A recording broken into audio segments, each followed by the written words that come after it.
චීනයේ BYD ආයතනයට පුළුවන් වෙනවා. පැයට kilometre 496ක උපරිම වේගයකට ළඟා වෙන්න පුළුවන්.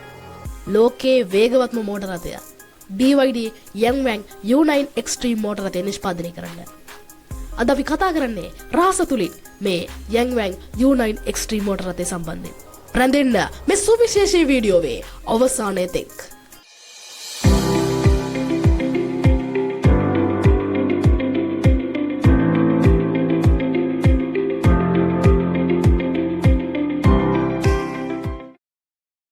ප්‍රථම වතාවට තබා විද්‍යුත් මෝටර රථයක් ලොව වේගවත්ම මෝටර රථයේ කිරුළ දිනාගත්තේ.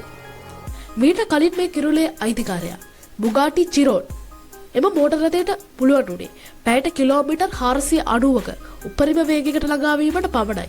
හැබැයි BYD සමාගමේ Yangwang BYD U9 X මෝටර රථයට පුළුවන් වෙනවා පැයට කිලෝමීටර් 496ක උපරිම වේගයකට ළඟා වෙන්න.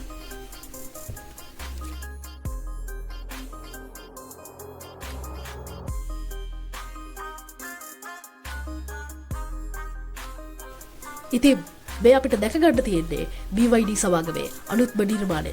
හමු වෙමු තවත් සුවිශේෂී වීඩියෝවකින් මේ රහස.